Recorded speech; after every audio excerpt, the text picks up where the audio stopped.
혹시 이거 안 받으신 분 계십니까?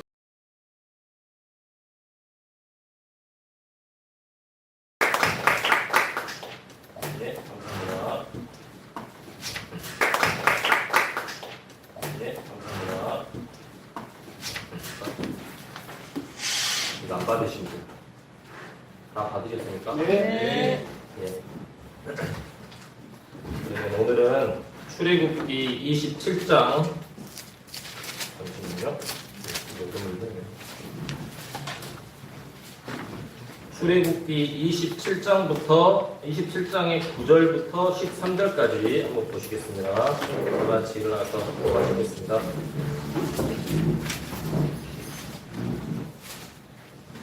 출애굽기 27장 9절에서 13절입니다. 너는 성막에 뜰을 만들되 뜰을 위해 남쪽을 향한 남쪽면에 가늘게 꼰 아마실로 한 면의 길이가 100규빗 되는 현수막들을 달고 그것들의 기둥 20개와 기둥들의 밑받침 20개는 노수로 만들며 그 기둥들의 갈고리들과 띠들은 은으로 만들고 북쪽면에도 마찬가지로 이 방향으로 길이가 100규빗 되는 현수막들을 달되 그것의 기둥 20개와 기둥들의 밑받침 20개는 노수로 만들며 그 기둥들의 갈고리들과 띠들은 은으로 만들지니라. 서쪽면에 뜰의 너비에 50규빗의 현수막들을 달되 그것들의 기둥이 10개, 그것들의 밑받침이 10개가 되게 하며 북쪽을 향한 동쪽면에서 뜰의 너비는 50규빗이 되게 할지니라. 하나 더 보겠습니다. 출애굽기 38장 18절입니다.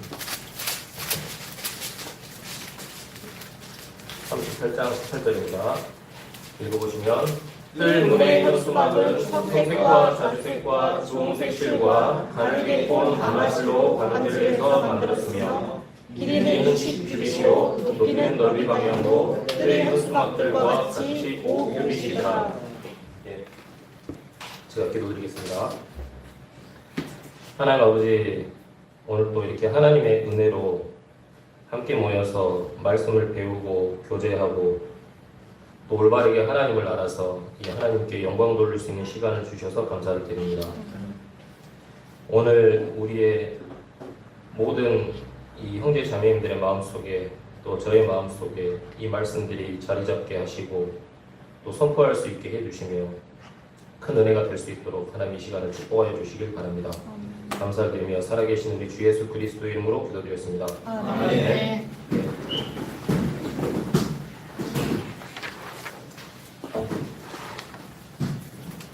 오늘은 이 성막에 관해서 이렇게 두 번째 시간입니다. 성막이라는 그림을 이렇게 찾아보면 엄청나게 많은 그 그림 자료들이 많이 있습니다. 근데 그 중에서 오늘 저희가 함께 말씀을 나눌 그 내용에 관련해서만 이렇게 자료를 준비해 왔고, 그리고 다음 시간에 또 공부를 할 때 필요한 자료가 있으면 또 이렇게 출력해가지고 전달해 드리도록 하겠습니다. 일단 그림은 이따가 제가 이제 설명하면서 말씀 나누면서 한 번씩 그림에 대해서 한번 하겠습니다. 지금까지 이 세상에는 이렇게 수많은 건물들이 있었고 수많은 구조물들이 있었습니다. 근데 그 규모에 비해서 가장 비싼 것은 이렇게 이 성막이었다고 합니다. 그림을 보시면 알겠지만 그 성막의 길이가 지금 몇 미터라고 되어 있습니까? 그 보실 때 왼쪽 사각형 안에 있는 그림을 보시면 됩니다. 오른쪽 사각형 안에 길이가 45m, 폭은 얼마입니까? 22.5m. 높이는 또 얼마입니까? 높이는 그 기둥의 높이를 말하는 겁니다. 성막 주변의 기둥의 높이 2.25m입니다. 그런데 이제 이 기둥 2.25m의 기둥들에는 뭐로 이렇게 둘러쳐져 있냐면은 출애굽기 27장 9절에서 13절을 읽어보셨듯이 울타리, 현수막으로 이렇게 둘러쳐져 있습니다. 현수막으로. 이제 그 현수막이 울타리 역할을 하는 겁니다. 그리고 이 현수막은 어디에 이렇게 걸쳐져 있냐면은 거기 그림 보시면 알겠지만 60개의 기둥에 이렇게 걸쳐져 이렇게 드리워져 있습니다. 그리고 이 기둥들은 60개의 기둥들은 또한 60개의 받침 위에 놓여 있습니다. 이렇게 해가지고 이 높받침과 높기둥과 거기에 걸쳐진 울타리 너머 내부에 이제 성막에 뜰이 있다라는 겁니다. 그 성막 내부를 보시면 뭐 물두멍도 보이고 번제단도 보이죠.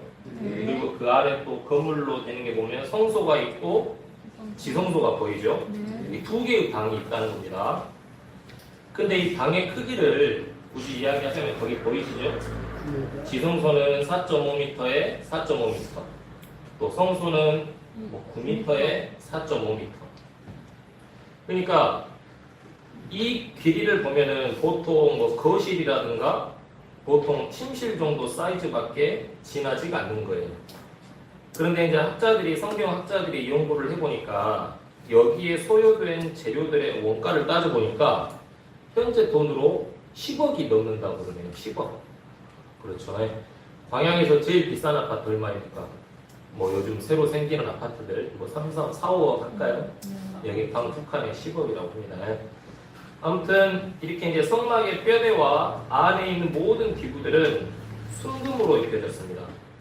이 순금으로 입혀진 이유는 주 예수 그리스도의 그 고귀하심과 거룩하심을 상징하기 때문입니다. 그래서 이제 우리가 성막을 통해서 뭘 할 수 있냐면, 신약에 나타난 예수님, 그 예수님의 피와 살과 죽음은 결국에는 무엇이냐? 구약 광야의 성막, 그 성막이 주 예수 그리스도의 비유이자 그림자였던 것을 알 수 있다는 거죠. 자, 성막으로 들어오려면은 어디로 들어와야 되느냐? 그 그림 보시면 동쪽이라고 되어 있는 거 보이십니까? 네. 동은 그 위에 넓이 50규빗, 22.5m 해가지고 그 위에 뭐 휘장 같은 게 보일 겁니다. 그렇죠? 네. 예. 이 성막의 문과 그 문을 지나서 입구에 있는 제단을 거치지 않고서는 그 안에 있는 성막으로 절대로 들어갈 수가 없다는 겁니다. 그러니까 오직 성막의 문만 거쳐서 이 장소를 거쳐서만이 이 울타리 넘어 뜰 안으로 들어가고 또 제사장들은 필요에 따라서 성소나 지성소로 이제 갈 수가 있다는 거죠. 자, 오늘 본문에서 나왔던 이 성막 둘레의 현수막이 있습니다. 이 현수막은 뭘로 만들어졌냐면은 순전히 하얀 아마포로 만들어졌습니다.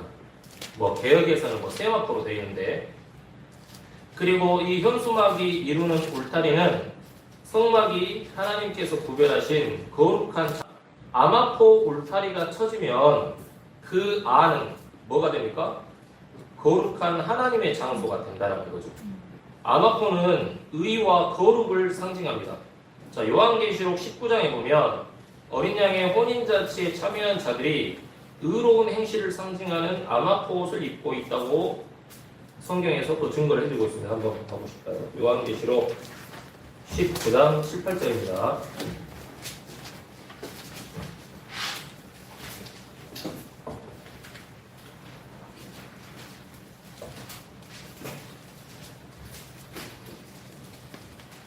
읽어보시면 우리가 즐거워하고 기뻐하며 그분께 존귀를 돌릴지니 어린 양의 혼인잔치가 이르렀고 그분의 아내가 자신을 예비하였도다. 또 그녀가 깨끗하고 희고 고운 아마포 옷을 차려입도록 하셨는데 그 고운 아마포는 성도들의 의인이라 하더라. 자, 하나님께서는 이렇게 의로워진 성도들에게 이거 희고 고운 아마포 옷을 차려입도록 허락하셨다라는 겁니다. 그렇기 때문에 이 하얀 아마포, 이거는 하나님의 의를 가리키는 겁니다. 그래서 아마포 현수막이 불려진 이 성막은 하나님이 계신 곳이고 의롭다 함을 얻지 못한 자들은 결코 들어갈 수 없는 거룩한 곳이었다는 거죠. 그래서 아마포 현수막은 죄를 가진 사람들이 성막 안으로 절대로 들어오지 못하게 하는 경고의 표시였습니다. 자, 성막 둘레 하얀 아마포 현수막은 하나님께서 거하시는 성막에 사람이 접근하는 것을 철저히 단절시키는 것이었고, 또 나중에 또 교제하시겠지만 그 현수막이 걸쳐져 있는 놋기둥, 그 놋은 뭐냐면 죄에 대한 하나님의 심판을 의미하고 있어서 인간이 죄를 짓고 죄들의 용서를 받지 못하고 여전히 죄를 갖고 있는 한 인간으로 하여금 거룩한 하나님에게 나아오는 것을 금지하고 있다는 것을 상징을 하는 겁니다. 자, 모세를 통해서 하나님께서는 율법과 계명이 새겨진 돌판을 주셨습니다. 그 돌판은 인간에게 완전한 의, 완전한 순종을 언급하셨고 요구했습니다. 만약 한 가지라도 범하게 되면 어떻게 되죠? 하나님 앞에서 응징을 받는 거죠. 벌을 받는다는 거죠. 이제 그 말씀이 야고보서 2장 10절에 있는데 그냥 제가 읽어보겠습니다. 누구든지 온 율법을 지키다가 한 조목이라도 어기면 모든 것에서 유죄가 되나니. 야고보서 2장 10절이었습니다.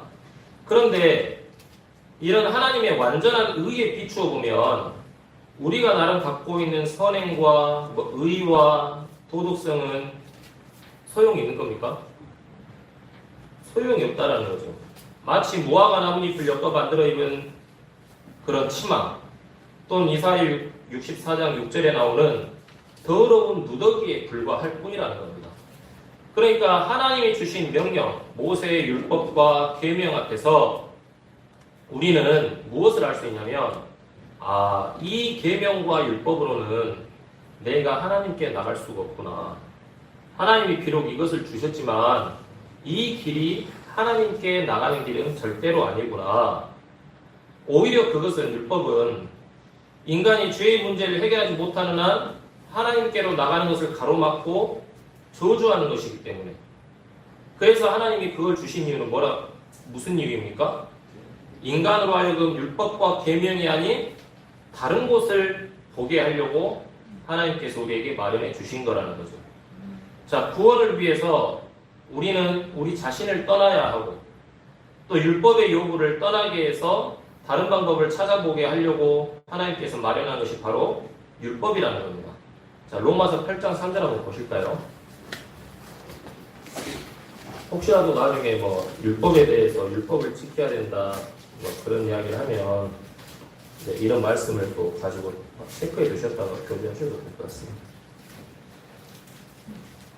로마서 8장 3절 율법이 육신으로 말미암아 연약하여 능히 하지 못하는 것을 하나님께서는 하셨나니 또 자신의 아들을 죄 많은 육신의 모양으로 보내시고 또 죄로 인하여 육신 안에서 죄를 정죄하셨느니라.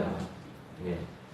율법은 거룩하고 완전한데 우리 육신으로 말미암아서 율법이 우리에게 소용이 없다라는 거죠. 하나님께서는 그것을 아시고 그 율법의 길 외에 자신의 아들을 죄 많은 육신의 모양으로 보내셨다는 겁니다. 아무튼 성막의 아마포 울타리는 이런 이스라엘 백성들, 그러니까 죄가 있는 이스라엘 백성들을 하나님의 임재, 하나님의 거룩함으로부터 격리시켰습니다. 2.25m의 높이로 사방으로 이렇게 아마포 울타리가 쳐져 있는데 이것은 거룩히 구별된 장소임을 알리는 동시에 그런 역할도 하지만 합당치 않은 자가 이곳에 접근하는 것, 성막에 접근하는 것을 철저히 막는 역할도 했습니다. 그래서 이 아마포 울타리는 율법을 의미했습니다.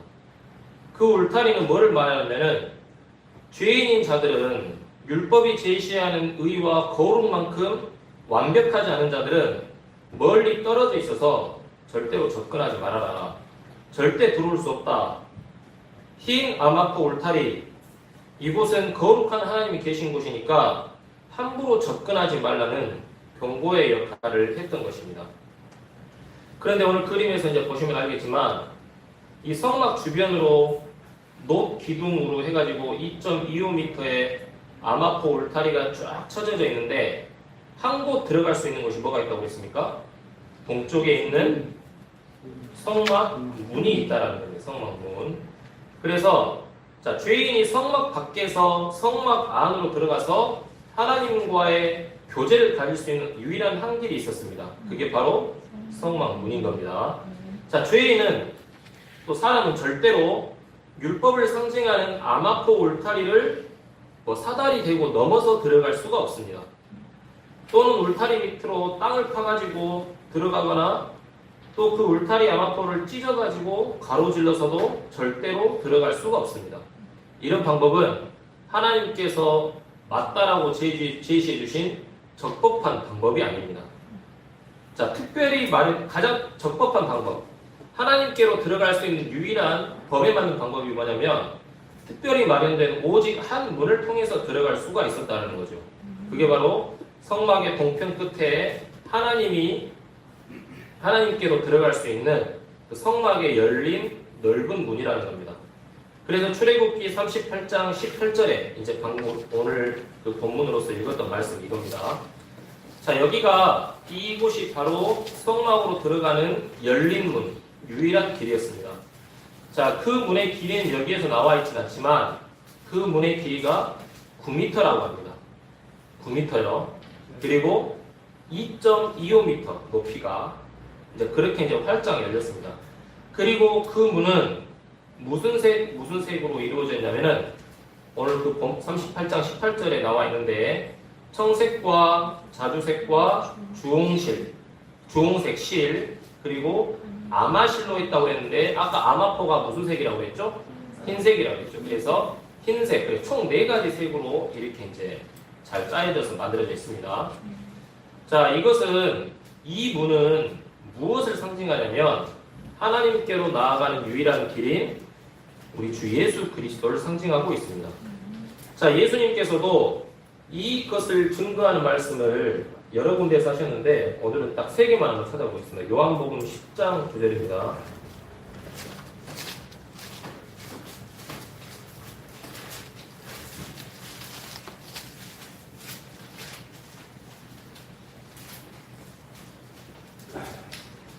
읽어보시면 내가 본 문이니 누구든지 나를 통해 안으로 들어가면 구원을 받고 또 들어가고 나오며 꼴을 얻으리라.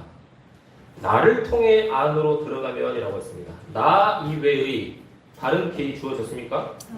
아닙니다. 자, 그 다음에 요한복음 14장 6절 한번 보시겠습니다.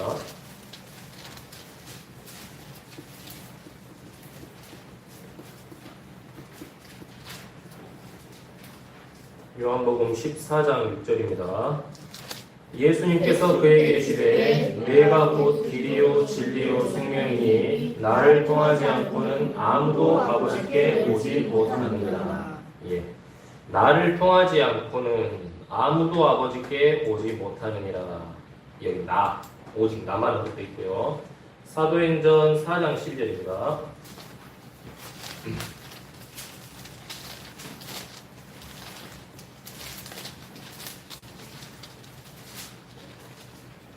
읽어보시면 다른 사람들 안에는 구원이 없나니 하늘 아래에서 우리를 구원할 다른 이름을 사람들 가운데 주지 아니하셨느니라 하였더라. 예. 이 3가지 말씀을 통해서 우리가 알 수 있는 것은 성막으로 들어가는 문 또한 유일하게 한 개밖에 없었듯이 우리가 하나님께로 나아가는 길 또한 예수 그리스도 외에는 절대로 다른 게 없구나, 이걸 알 수가 있습니다. 만약에 하나님께서 성막의 문을 2개를 허락하셨다면 하나님께로 나아갈 수 있는 방법도 예수님 말고 뭔가 하나가 더 있었겠죠. 근데 성경에는 그렇게 나와 있지 않습니다. 그러니까 나를 통해서 하나님께 나아갈 수 있다, 나를 통해서도 하나님께 나아가서 은혜 입을 수 있다라고 말하는 것은 다 뭡니까? 다 거짓말입니다. 거짓말. 그것을 이야기하는 사람들은 거짓 선지자, 거짓 목자겠죠.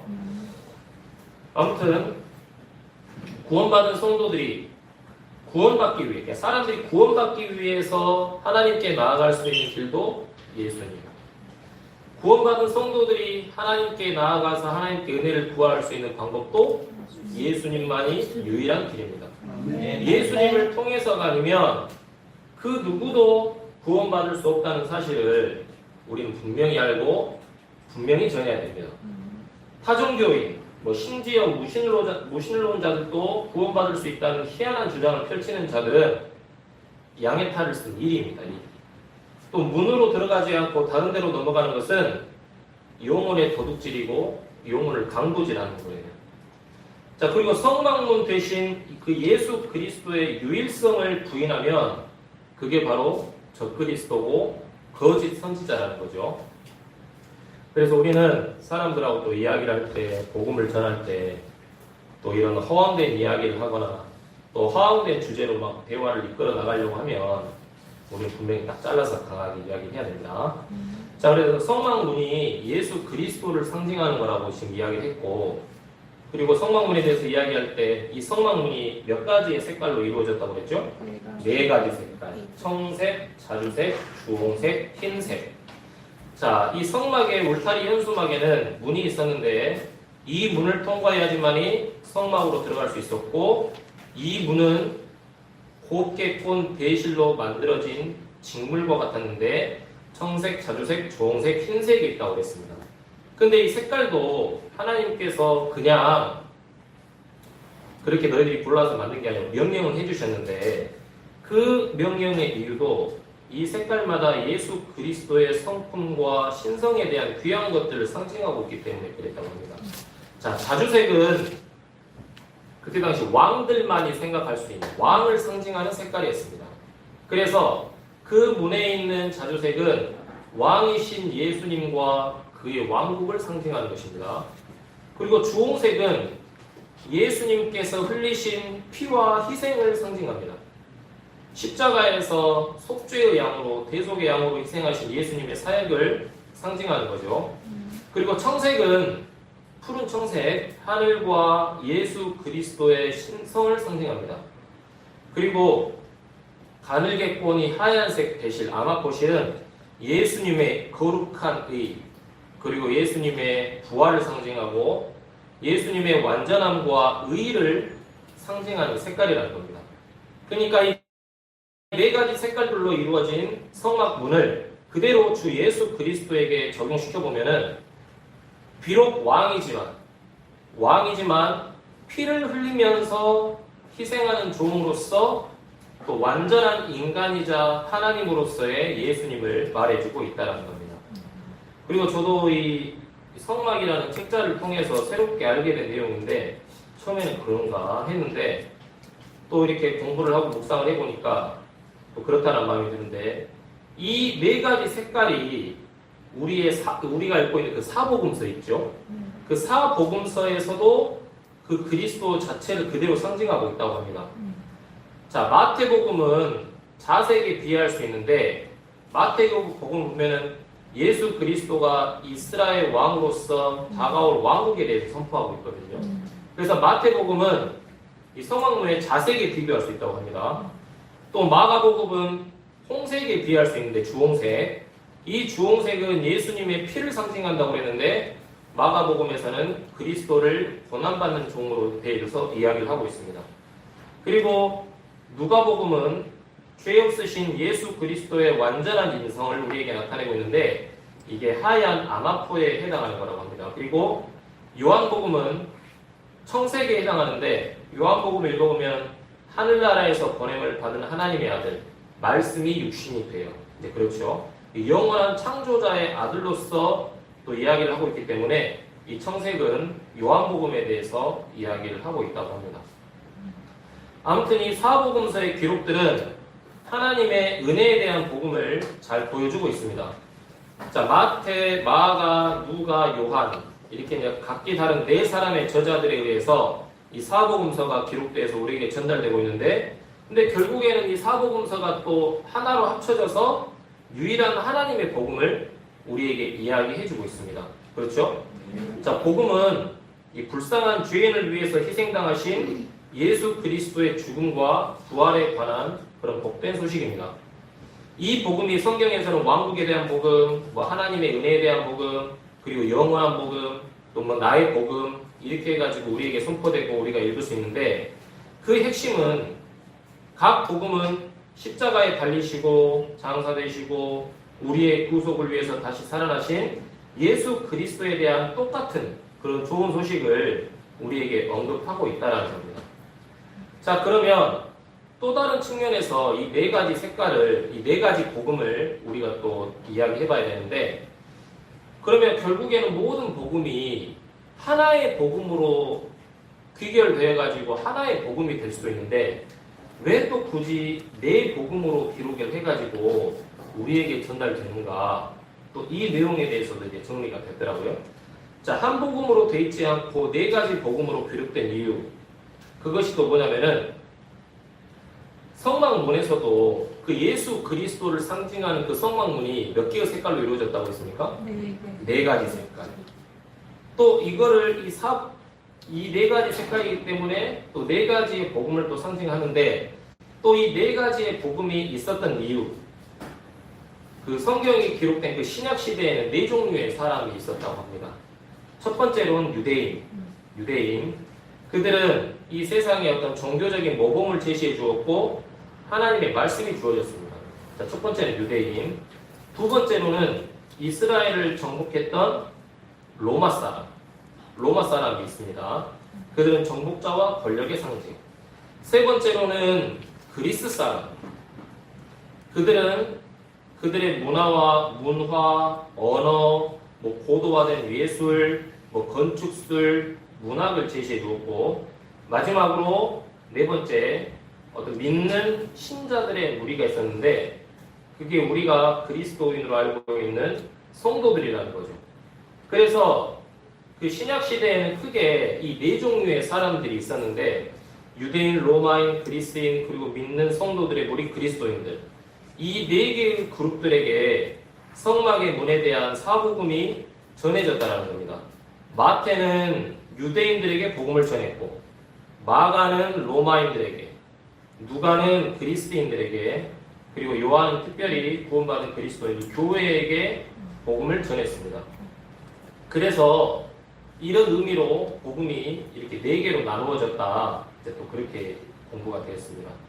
그리고 하나님의 임재로 들어가는, 그래서 이제 하나님의 임재로 들어가는 성막의 유일한 통로는 성막의 문이었는데, 그 문은 모든 사람이 들어갈 수 있는 만큼 넓은 문이었다라는 겁니다. 그러니까 그 문이 그렇게 넓은 이유는 로마인이든 유대인이든 그리스도인이든 이방인이든 상관없이 누구나 다 들어와서 하나님 앞으로 나올 수 있게 하기 위해서 그렇게 이제 넓게 했다라는 겁니다. 그리고 거기 외에 드리워진 울타리, 그 성막문의 천은 네 가지 색깔이었습니다. 아까도 언급드렸지만 그것은 결국 우리 주 예수 그리스도를 의미하고, 오직 그 주 예수 그리스도를 믿는 믿음을 통해서 들어갈 수 있는 모든 사람의 문이라는 겁니다. 그 문으로 들어가는 자는 아무도 쫓겨나지 않습니다. 그리고 누구를 막론하고 들어갈 수가 있습니다. 그래서 후에 주님께서 뭐라고 말씀하셨냐면 마태복음 11장 28절입니다.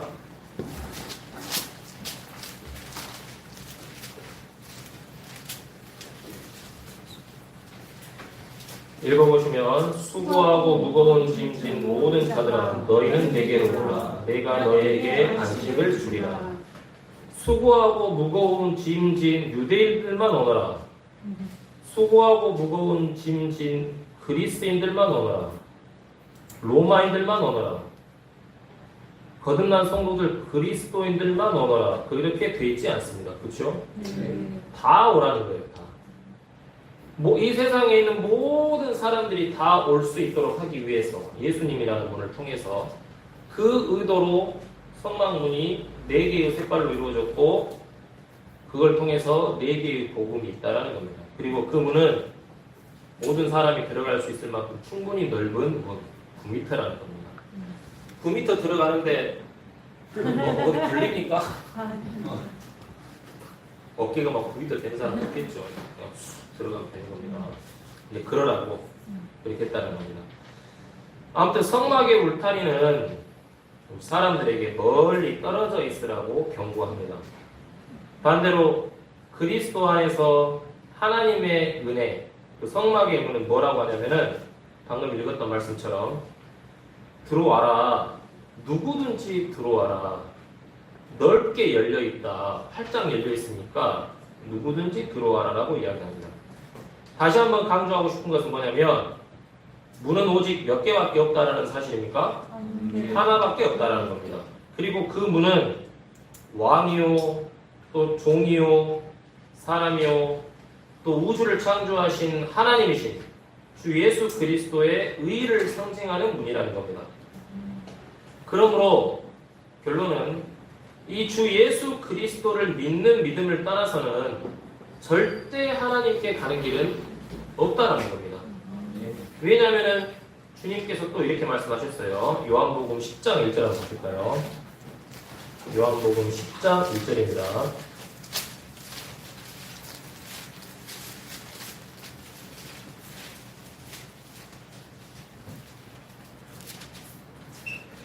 읽어보시면 진실로 진실로 내가 너희에게 이르노니 문을 통해 양 우리에 들어가지 아니하고 다른 길로 넘어가는 자 바로 그 자는 도둑이며 강도이다. 다른 길로 넘어가는 자, 이 다른 길이 무엇이겠습니까? 성막의 울타리를 사다리 짚고 그냥 넘어가거나 성막 밑에 휘장 울타리 땅 파가지고 밑으로 기어 들어가거나 성막을 찢어가지고 거기로 막 가로질러서 들어가려고 하거나 그것은 다 하나님의 기물을 파손하는 죄입니다. 그렇죠?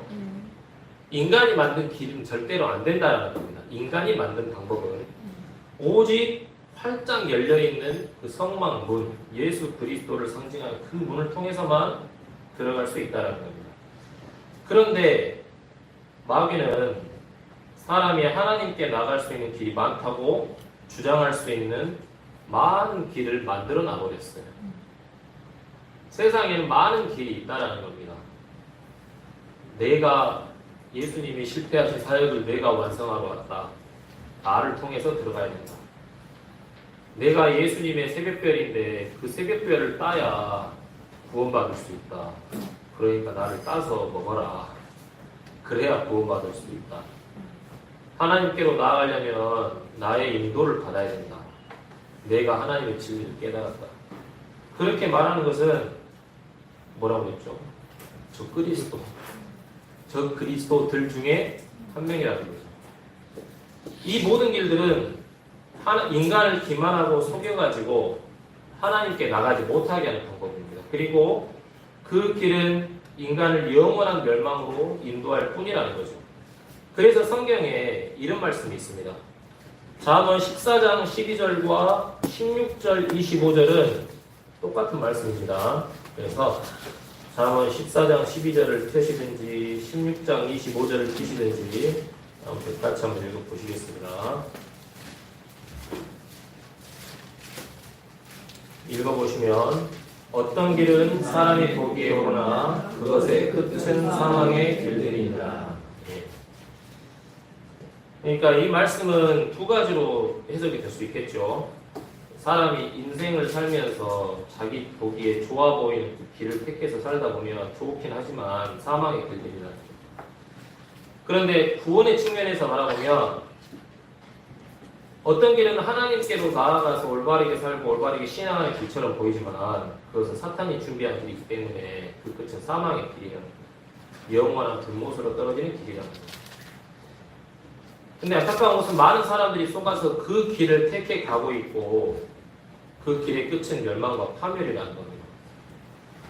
현재 우리는 이렇게 엄청난 그 전무후무한 속임과 기만의 시대에 살고 있다는 거예요.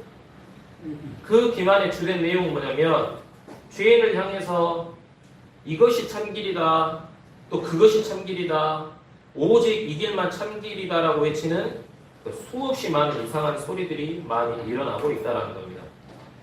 그런데 우리 주 예수 그리스도께서는 요한복음 10장 9절을 통해서 내가 곧 문이니 누구든지 나를 통해 안으로 들어가면 구원을 받고 라고 말씀하시면서 이 세상의 잘못된 모든 교리의 소리들을 배척하고 계신다는 사실을 우리가 분명히 알아야 되는 거예요. 그리고 이 믿음은 우리가 개인적으로 믿고 개인적으로 선택해서 개인적으로 확신을 해야지만이 우리에게 구원을 얻을 만한 다른 이름을 주신 일이 없다. 이 말씀이 우리 안에 제대로 세워지는 겁니다. 그러니까 성경을 제대로 공부하지 않고 조심하지 않고 분별없이 지내다가 또 세상에 떠도는 많은 이상한 소리에 속아서 당황하게 되고 결국에는 올바른 진리를 알지 못하고 올바르게 하나님을 섬기지 못하는 상황에 처하지 않기 위해서 우리는 무엇보다도 하나님의 말씀을 올바르게 나누고 올바르게 공부하고 교제하는 면에서 우리가 늘 조심하고 신중하고 분명하고 명확하게 해야 된다는 겁니다. 이게 어떻게 보면은 우리 교회 안에서 이제 참 중요한 일이라는 거죠. 또 한 가지 더 강조하고자 하는 게 이제 복음의 단순성입니다. 복음은 복잡합니까? 아니요. 단순합니다. 그런데 이 단순한 복음이 모든 사람을 구원하지 못하는 이유가 있습니다. 그 이유는 복음이 단순한 복음이 그 복음이 들려지는 사람의 마음 안에서 복잡해져 버리기 때문이에요. 그렇죠? 내려놓아야 할 것들을 내려놓지 못하고 구원을 받으면 이렇게 되느냐 뭐 저렇게 되냐 이러냐 저러냐 많은 생각들로 인해서 복잡해져 버린다는 겁니다. 그렇기 때문에 구원을 못 받는 거예요. 근데 복음이 단순하듯이 이 구원뿐 아니라 구원받은 후 신앙생활을 유지하는 것에도 이 단순함이 그대로 적용이 돼야 됩니다. 단순함에서 떠나면 어떻게 됩니까? 부패합니다. 말씀이 아닌 다른 것들에 눈과 귀가 향하고 비교되기 시작하면 마음이 복잡해지고 부패한다는 거죠. 고린도후서 11장 3절 한번 볼까요? 그 단순함에서 떠나면 부패한다라는 윤목사님 설교가 있는데 평생 동안 들어도 참 유익한 설교입니다. 한번 꼭 들어보십시오. 단순함에서 떠나면 부패합니다. 고린도후서 가면서 전설을 펴는 고린도후서 11장 3절 한번 읽어보실까요? 그러나 개인이 자기의 간교함으로 이불을 속인 것 같이 어떠한 방법으로든 너희 마음이 그리스도 안에 있는 단순함에서 떠나 부패될까 내가 두려워하노라. 자, 뱀이 자기의 간교함으로 누구를 속였습니까? 이불을 속였죠. 그러면 구원받은 후에 그 구원받은 성도들을 뱀은 더 이상 속이지 못합니까? 아닙니다. 너희 마음이라고 했을 때 너희는 고린도 교회 성도들, 구원받은 성도들을 가리킵니다. 이 말씀을 통해서 알 수 있는 것은 뱀은 자기의 간교함으로 이불을 속였듯이 어떤 방법, 이 어떤이란 말에는 그 어떤 세상의 문제, 고민거리, 유혹이 다 들어갑니다. 그 간교함으로 우리를 언제든지 속이려고 즉시 우리에게 담겨진 말씀을 주워 가버리려고 득템해 가려고 노리고 있다는 거죠. 조심해야겠죠. 네, 그렇습니다. 그래서 우리 복음은 정말 단순합니다. 구원받은 후에 삶도 그럼 어떻겠습니까? 단순합니다. 열심히 하나님께서 허락하신 직장에서 열심히 일을 하고 집에 돌아와서 하루를 또 돌아보고 말씀 읽고 공부하고 기도하고 하나님 오늘 하루를 잘 마무리해 주셔서 감사합니다. 잘 자고 일어나서 밥 먹고 출근하고.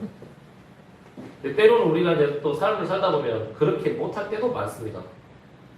또 그럴 때는 우리가 우리의 죄들을 자백하고 회개하고 신실하지 못했던 부분에 대해서 또 회개하고 또 단순한 삶으로 돌아가고 이렇게 살면 된다는 거예요. 약속도 많고 모임도 많고 해야 될 것도 많고 그러면은 우리의 마음이 실족할 것들이 더 많아지는 조건이 되니까 더 조심해야 된다는 겁니다. 그럼 복음의 단순함에 대해서 이야기했는데 그 복음의 단순함 첫 번째는 뭐냐면 이 저자는 이렇게 이야기해요. ABC 교리라고 하죠. ABC 교리. 영어인데 A는 acknowledge라 해가지고 인정하다. B는 believe 믿다. C는 confess 자백 고백하다 그런 거거든요. 먼저 죄를 인정하라. A에 대한 사실은 이겁니다. 죄를 인정하라는 거죠. 우리에게는 전혀 의로운 것이 없습니다. 우리가 지니고 있는 그 어떤 종류, 어떤 모양의 의로운 것, 장점도 절대로 우리가 죄인인 것을 가릴 수는 없습니다. 그렇기 때문에 그런 걸 주장하지 말고 죄인인 채로 주님께 나오면 된다는 겁니다. 자신의 행위나 선이나 종교나 도덕성을 절대 의지하지 말고 주님께 나오면 된다는 겁니다. 그리고 그리스도의 보혈이 없다면, 주님이 흘리신 피가 없다면 철저하게 그리고 영원히 잃어버린 자라는 사실을 확실하게 알고 인정해야 된다는 겁니다. 그리고 구원받은 후에 되찾아진 자, 하나님께서 되찾아진 자가 되었다 할지라도 그 전에는 잃어버렸던 자, 은혜 아니면 비천했던 자, 정말 주님의 은혜가 아니면 멸망당에 마땅했던 자의 낮고 겸손한 마음을 항상 유지하고 그것을 인정하면서 살아야 된다는 거죠. 그 다음에 두 번째는 이제 주 예수 그리스도를 믿으라입니다. A, B, C에서 A, 아까 이 죄를 인정하라, acknowledge에 대해서 이야기했고, 이번에는 B, believe, 주 예수 그리스도를 믿으라는 겁니다. 그러면 구원받을 수 있습니다. 예수님만 믿어야 됩니다. 예수님도 믿지만 나도 부처님도 좀 믿어가지고 더 올바르게 해볼까? 그런 거 없다라는 거예요. 알겠죠? 구원은 오직 믿음으로만 되는데 그 믿음의 대상은 오직 주 예수 그리스도입니다. 그리고 마지막 C에 해당하는 것. 세 번째는 주님 앞에서 C, confess, 고백하라는 겁니다. 왜냐하면 주님께서 예수님께서 로마서에 기록하시기를 로마서 10장 9절에 나와 있는데 내가 만일 내 입으로 주 예수님을 시인하고 이제 이것을 고백하는 거예요. 하나님께서 그분을 죽은 자들로부터 살리신 것을 내 마음속으로 믿으면 구원을 받으리라고 기록하셨기 때문입니다. 우리는 우리가 죄인인 것을 인정해야 됩니다.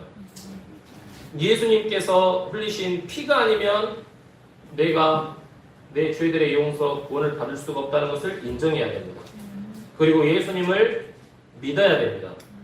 세상에 구원의 이름을 주 예수 그리스도 외에는 다른 것을 주지 않았고 오직 주 예수 그리스도만 주셨다는 것을 믿으면 됩니다. 그리고 그것을 믿었다면 우리 주 예수 그리스도를 내 인생의 주로 시인하고 그분을 하나님이 예수님을 죽은 자들로부터 살리신 것을 믿습니다 라고 고백하면 구원을 받는 겁니다. 그렇죠? 결론은 주 예수 그리스도께서 흘리신 보혈을 믿음으로만 우리가 구원받을 수 있다는 겁니다. 근데 이 단순함은 중요한 겁니다. 결국에는 내가 받아들이느냐 받아들이지 않느냐 그겁니다. 그렇죠?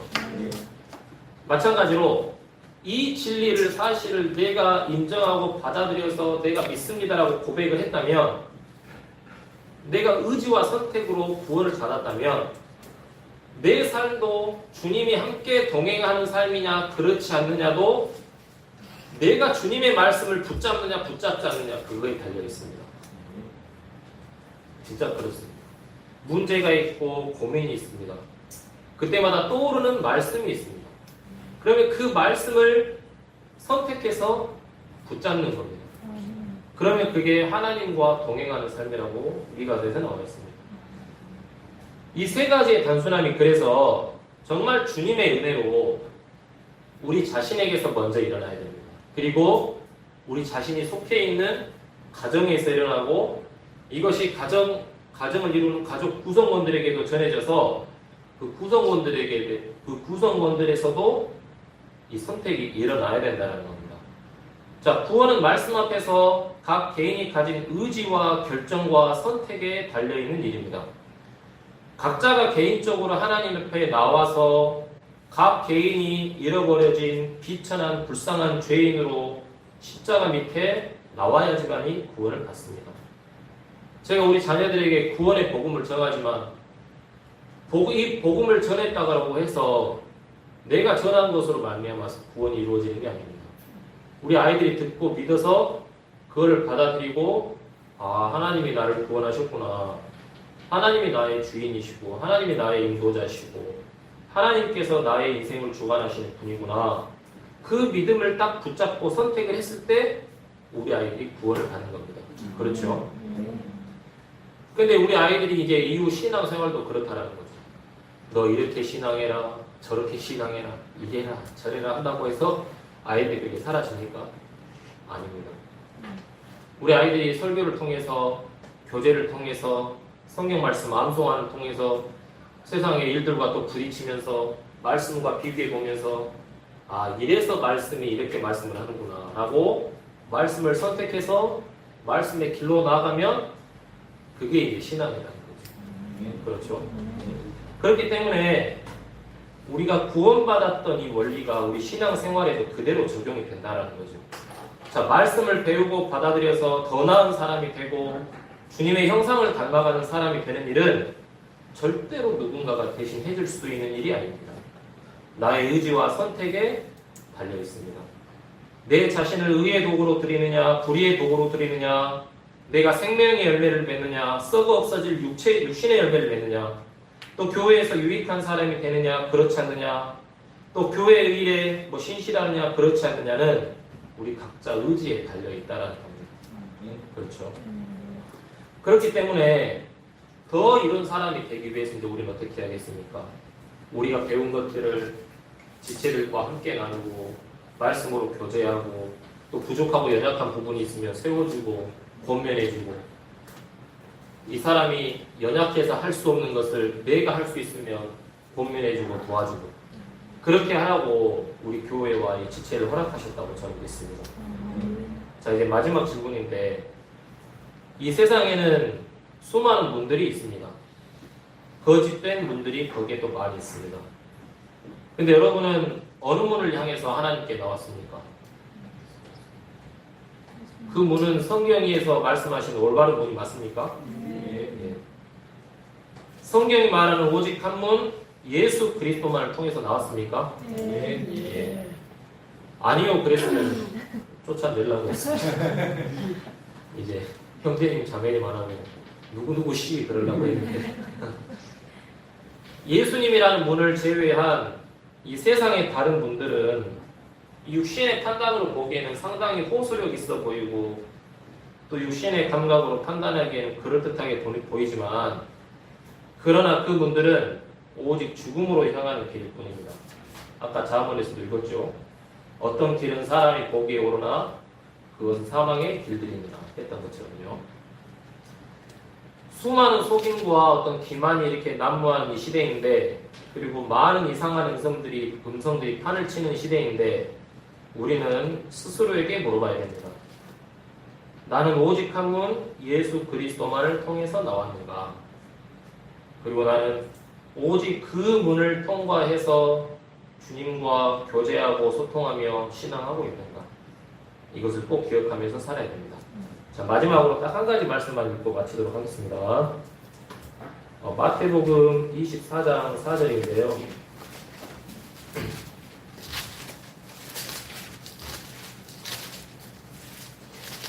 읽어보시면 예수님께서 그들에게 대답하여 이르시되 아무도 너희를 속이지 못하도록 주의하라. 속이지 못하도록 주의하셔야 됩니다. 이렇게 속아가지고 막 이렇게 좁은 길, 그 고난의 길로 가지 마시고 이 말씀을 붙잡고 말씀 안에서 교제하시면서 자기의 마음을 지키시기를 원합니다. 제가 준비한 말씀은 여기까지입니다. 제가 핸드폰 쓴 지가 얼마 안 돼가지고 잘 몰랐는데 10분 있으면 딱 꺼지거든요, 화면이. 그러면 딱 녹음이 중단되네요. 그랬습니다. 저기에 저장된 것을 제가 mp3로 딱 받아서 저 파일로 올려야 될 것 같습니다. 예. 이제 이 시간에는 다 공지했지만 주의 만찬이 있는 날입니다. 주의 만찬을 통해서 주님께서 우리를 위해 찢기시고 흘리신 피를 그 몸과 피를 기억하면서 주님께 감사를 드리고 또 그 주님의 희생에 또 알맞는 삶을 살기 위해서 우리가 새롭게 또 마음을 다지는 시간입니다. 먼저 고린도전서 11장 23절부터 30절까지 읽도록 하시겠습니다. 내가 너희에게로 전해준 것은 내가 주께 받은 것이니 곧 주 예수님께서 배반당하신 바로 그 밤에 빵을 지으사 감사를 드리신 뒤에 그것을 떼시고 이르시되 받아서 먹으라. 이것은 너희를 위하여 씻긴 내 몸이니 나를 기억하여 이것을 행하라 하시고 저녁 식사 뒤에 또 그와 같은 방식으로 잔을 잡으시고 이르시되 이 잔은 내 피로 세우는 새 상속 언약이니 너희가 그것을 마실 때마다 나를 기억하여 이것을 행하라 하셨느니라. 이는 너희가 이 빵을 먹고 이 잔을 마실 때마다 주의 죽으심을 그분께서 오실 때까지 노리기 때문이니라. 그러므로 누구든지 주의 빵과 이 잔을 합당하지 않게 먹고 마시는 자는 주의 몸과 피에 대하여 죄가 있으리로다. 오직 그 사람이 자기를 살피고 그 위에 그 빵을 먹고 그 잔을 마실지니 합당하지 않게 먹고 마시는 자는 주의 몸을 분별하지 못하고 자기를 위하여 점죄를 먹고 마시느니라. 이런 까닭에 너희 가운데 약한 자와 병든 자가 많고 잠자는 자도 많도다. 예. 24절에서 감사를 드리신 뒤에 그랬습니다. 예수님은 자기의 몸이 찢기고 피를 흘릴 것을 아셨는데 감사를 드리셨다고 합니다. 이런 감사를 우리도 우리 안에서도 똑같이 이렇게 감사를 드리고 주님께 영광을 돌리고 해야 됩니다.